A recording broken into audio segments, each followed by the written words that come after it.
世界貨幣霸權史是一個複雜且動態的過程，涉及經濟、軍事、政治和文化的綜合影響。以下是對貨幣霸權歷史的分階段簡述，聚焦於主要貨幣的崛起與衰落。一、前現代時期，貴金屬與區域貨幣，公元前至15世紀。背景：在現代金融體系形成之前，貨幣以貴金屬金銀為主，輔以區域性貨幣體系。貨幣的霸權更多體現在貿易網絡的控制上，代表古希臘與羅馬、雅典的銀幣、德拉克馬和羅馬的蒂納爾，因其純度與廣泛流通，成為地中海地區的硬通貨。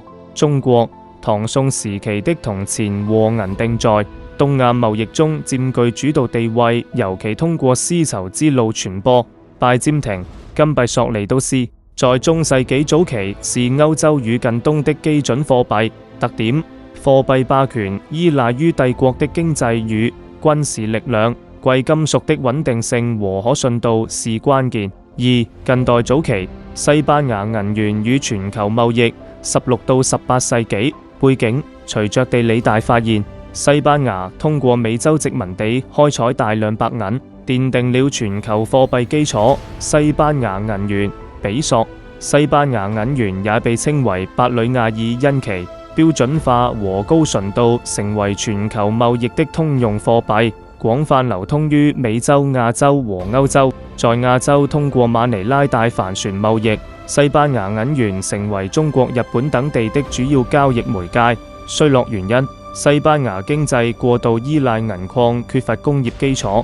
荷蘭與英國的商業崛起削弱了西班牙的金融影響力。特點：這是全球貨幣體系的雛形，銀元成為首個世界貨幣。三、到了17世，經荷蘭盾接棒，成為了貨幣霸主，靠的是會上霸權和金融創新。荷蘭人用流水線似的造船壟斷了歐洲70%的海產品貿易。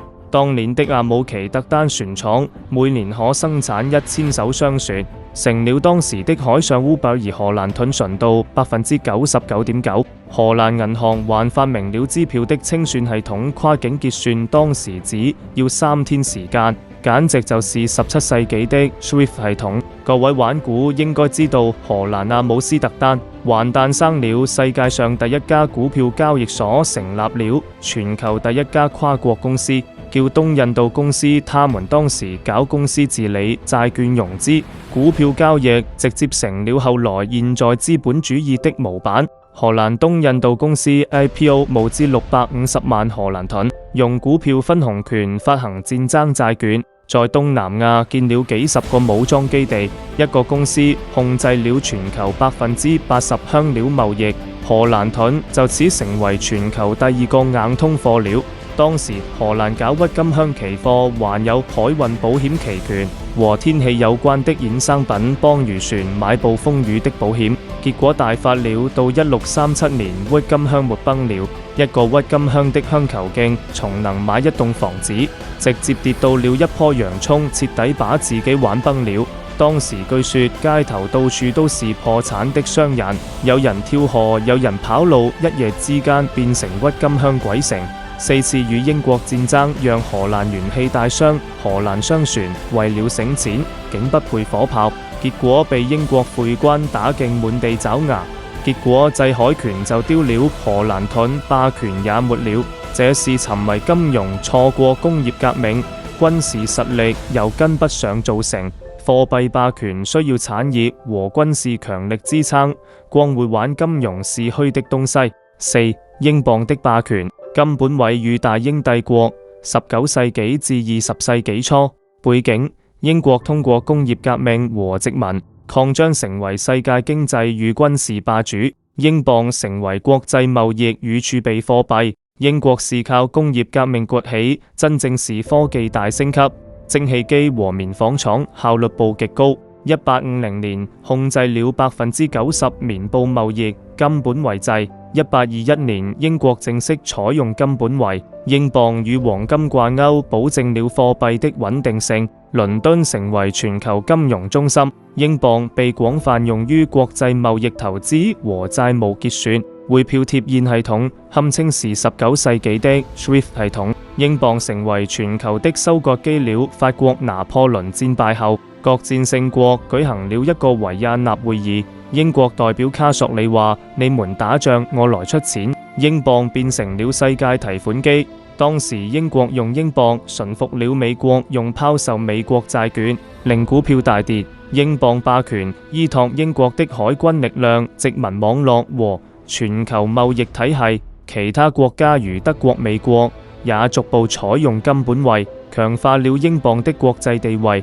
衰落原因：第一次世界大戰削弱了英國經濟，債務激增；美國經濟崛起，美元逐漸挑戰英鎊地位。特點：英鎊霸權標誌着現代國際貨幣體系的形成。金本位提供了穩定的貨幣框架。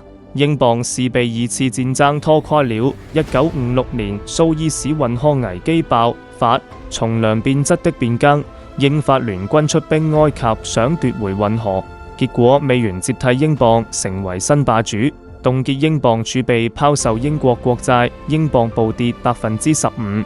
首相艾登被迫撤軍。1971年，美總統尼克遜宣布美元脫離金本位，石油美元。4. 美元的崛起。布雷頓森林體系與美國霸權。20世紀中至今。背景：二戰後，美國成為全球經濟與軍事超級大國，美元取代英鎊成為世界貨幣。布雷頓森林體系1944到1971。1944年，布雷頓森林會議確立美元與黃金掛鈎，35美元兌1盎司黃金。其他貨幣與美元掛鈎，美元成為國際儲備貨幣，廣泛用於貿易、投資和外匯儲備。國際貨幣基金組織 IMF 和世界銀行鞏固了美元的地位。布雷頓森林體系崩潰。1971年，減美國因越戰和國內開支導致財政赤字，黃金儲備減少。1971年，尼克遜宣布美元與黃金脫鈎，進入浮動匯率時代，美元霸權延續。儘管脫鈎，黃金美元通過石油美元體系，石油以美元計價和其他金融機制維持霸權。美國強大的經濟、軍事和金融市場華爾街支持美元的全球地位。2023年數據顯示，美元佔全球外匯儲備的約60%，國際貿易結算中佔比約50%。歐元2002年推出，試圖挑戰美元，但因歐元區內部經濟差異未能撼動其地位。中國人民幣國際化通過一帶一路和數字人民幣逐漸形成潛在威脅。地緣政治如俄烏衝突後的去美元化嘗試，促使部分國家尋求替代貨幣。5. 未來趨勢：多極化與數字貨幣。21世紀去美元化趨勢，俄羅斯、印度等國推動以本幣結算貿易，減少對美元依賴。中國推動人民幣國際化。2023年，人民幣在全球支付中的佔比升至約3%。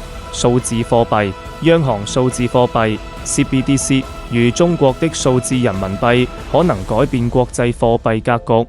加密貨幣如比特幣，雖影響力有限，但為去中心化貨幣提供了新思路。多極貨幣體系未來可能出現美元、歐元、人民幣等多貨幣並存的體系，單一貨幣霸權或將弱化。總結：貨幣霸權的歷史反映了全球經濟與權力的變遷，從貴金屬到金本位，再到美元的信用貨幣體系，每一階段的霸權貨幣都依託於經濟實力、軍事力量和國際信任。當前美元仍佔主導，但隨着多極化趨勢和數字貨幣的發展，世界貨幣體系可能迎來新的變革。這是一些詳細分析，有機會再見和歡迎點讚、訂閱和分享。